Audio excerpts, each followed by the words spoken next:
जय हिंद दोस्तों, कैसे हैं आप लोग। उम्मीद करते हैं कि आप लोग बहुत ही अच्छे से होंगे और अपने परीक्षा की तैयारी करते होंगे।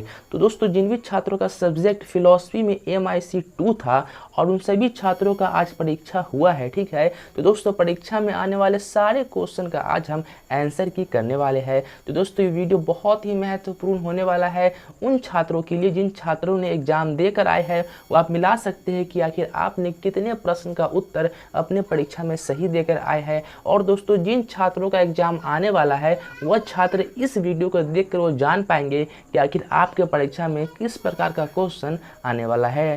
तो आप इस वीडियो को पूरा ही देखिए और अच्छे तरीके से देखिए। और दोस्तों, जितने भी प्रश्न परीक्षा में पूछे गए हैं वो सारे प्रश्न हमारे यहाँ से ही पूछे गए हैं, ठीक है। जो भी छात्र हमारा गेस्ट पेपर को बाय किए थे उन सभी को पता होगा कि सारा क्वेश्चन जो है वो हमारे ही गेस्ट पेपर से आया हुआ है। जिन छात्रों ने गेस्ट पेपर खरीदा था वो सभी छात्र तो परीक्षा में गर्दा ही उड़ा दिया होगा, ठीक है। तो दोस्तों, चलिए हम लोग बढ़ते हैं प्रश्न की तरफ। तो दोस्तों, यहाँ पर पहला नंबर प्रश्न ये पूछा गया था कि आगमन तर्कशास्त्र का संबंध किससे है। बताइए, इसका जो संबंध है आगमन का वो किससे है, अनुमान से है या वास्तविक सत्य से है, ठीक है। तो दोस्तों, वास्तविक सत्य से है, यानी कि 2 नंबर वाला इस प्रश्न का उत्तर सही हो जाएगा, ठीक है। अब दोस्तों, यहाँ पर अगला प्रश्न ये पूछा गया था कि निम्नलिखित में से कौन आगमन का प्रकार नहीं है, यानी कौन है जो आगमन का प्रकार नहीं है, ठीक है। दोस्तों, वैज्ञानिक आगमन या आगमन का प्रकार है। और दोस्तों, अवैज्ञानिक आगमन ये भी आगमन का प्रकार है। और दोस्तों, अगला है पूर्ण आगमन, ये भी जो है आगमन का प्रकार है। लेकिन दोस्तों, निगमनात्मक आगमन जो है वो आगमन का प्रकार नहीं है, यानी कि 4 नंबर वाला इस प्रश्न का उत्तर सही हो जाएगा, ठीक है। अब अगला प्रश्न ये पूछा गया था, प्राकृतिक समरूपता नियम किसका आधार माना जाता है। प्राकृतिक समरूपता जो नियम है वो किसका आधार माना जाता है, ठीक है। दोस्तों, वह आगमन का आधार माना जाता है, यानी कि 2 नंबर वाला इस प्रश्न का उत्तर सही हो जाएगा, ठीक है। अब यहाँ पर अगला प्रश्न ये था कि कारण और कार्य का पद है, कारण और कार्य का पद है, ठीक है। दोस्तों, इस प्रश्न का उत्तर रिलेटिव हो जाएगा, यानी कि 1 नंबर वाला इस प्रश्न का उत्तर सही होगा, ठीक है।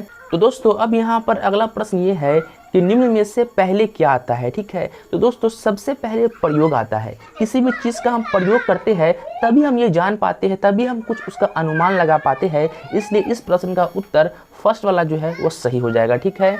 अब यहाँ पर अगला प्रश्न ये था, प्राकल्पना को होना चाहिए, परीक्षा के योग्य होना चाहिए, ठीक है। यानी कि 1 नंबर वाला इस प्रश्न का उत्तर सही हो जाएगा, ठीक है।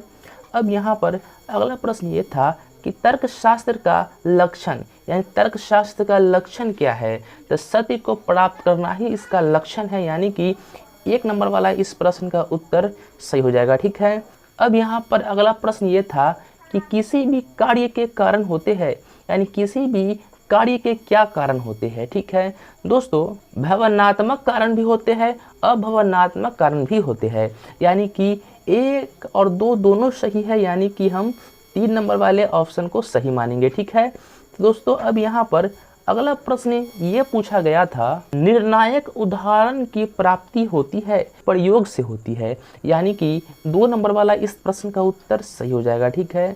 अब यहाँ पर अगला प्रश्न ये पूछा गया था कि वैज्ञानिक आगमन का निष्कर्ष होता है, वैज्ञानिक आगमन का निष्कर्ष क्या होता है, ठीक है। दोस्तों, वैज्ञानिक आगमन का जो निष्कर्ष है वो संभाव्य होता है, यानी कि 4 नंबर वाला इस प्रश्न का उत्तर सही होगा, ठीक है।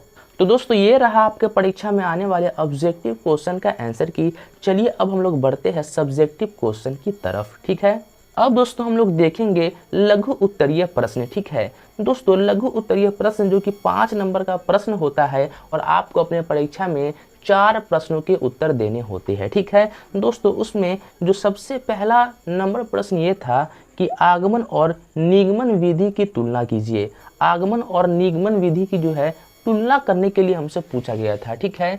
दोस्तों, आगमन में छोटे छोटे उदाहरणों से सामान्य नियम बनाया जाता है, ठीक है। और दोस्तों, इसी नियम की जो है वो तुलना की जाती है, ठीक है। अब यहाँ पर जो अगला प्रश्न पूछा गया था B नंबर में कि सादृश्य अनुमान क्या है, इसकी विशेषता है।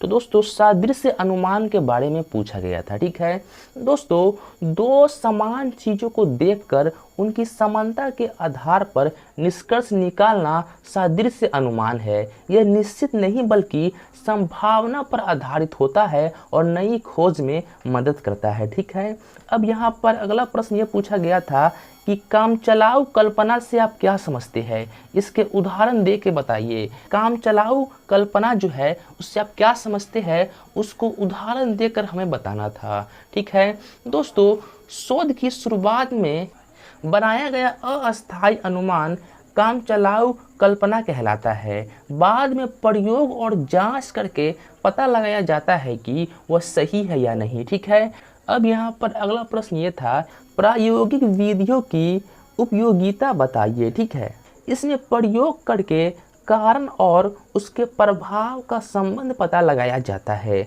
नियंत्रित प्रयोग होने के कारण इसके परिणाम अधिक विश्वसनीय होते हैं। ठीक है, अब यहाँ पर अगला प्रश्न ये था कि सादृश्य अनुमान का महत्व बताइए। ठीक है, सादृश्य अनुमान का महत्व की अगर हम लोग बात करें, किसी कठिन चीज को पहले से जानी हुई समान चीजों से तुलना करके आसानी से समझा जाता है। ठीक है, यह नई कल्पनाओं और वैज्ञानिक विचारों को विकसित करने में मदद भी करता है। ठीक है, अब दोस्तों हम लोग बढ़ते हैं दीर्घ उत्तरीय प्रश्नों की तरफ। ठीक है, दीर्घ उत्तरीय प्रश्न जो कि 10 नंबर का होता है और आपको अपने परीक्षा में 3 प्रश्नों के उत्तर देने होते हैं। तो दोस्तों इसमें जो सबसे पहला नंबर प्रश्न ये पूछा गया था कि अन्वय विधि की व्याख्या करें। ठीक है दोस्तों, अन्वय विधि जो है उसको एक्सप्लेन करके हमें बताना था। ठीक है दोस्तों, जब अलग अलग घटनाओं में एक ही चीज़ समान रूप से मौजूद हो तो उसे उस घटना का कारण माना जाता है।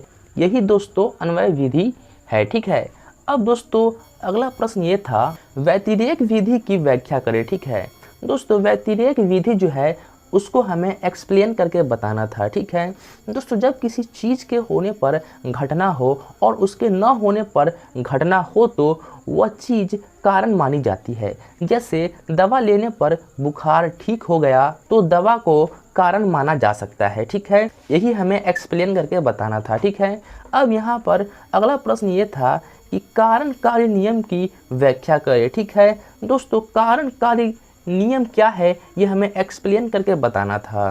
ठीक है दोस्तों, इस नियम के अनुसार हर घटना के पीछे कोई ना कोई कारण होता है, अर्थात बिना कारण के कोई कार्य या घटना नहीं होती। ठीक है, अब दोस्तों अगला प्रश्न ये था कि आगमन के आंकड़िक आधार की विवेचना कीजिए। ठीक है दोस्तों, आगमन के बारे में हमें बताना था कि आगमन जो है छोटे छोटे उदाहरणों से सामान्य नियम बनाता है, यही हमें इसके बारे में बताना था। ठीक है, तो दोस्तों ये रहा आपके परीक्षा में आने वाले सारे क्वेश्चन का आंसर की। आपको वीडियो कैसा लगा कमेंट में ज़रूर बताइएगा, और आगे आपका परीक्षा किस सब्जेक्ट का है हमें कमेंट कीजिए, हम क्लास लाने का पूरा प्रयास करेंगे। हमारे साथ जुड़ने के लिए, बिहार यूनिवर्सिटी का अपडेट पाने के लिए आपको टेलीग्राम और व्हाट्सएप चैनल का लिंक आपको डिस्क्रिप्शन में मिल जाएगा, वहाँ आप जाकर ज्वाइन ज़रूर कीजिएगा। ठीक है, वीडियो को लाइक ज़रूर कर दीजिएगा, प्यारा सा कमेंट कर दीजिएगा। अब हम लोग मिलते हैं नेक्स्ट वीडियो में, तब तक के लिए जय हिंद जय भारत।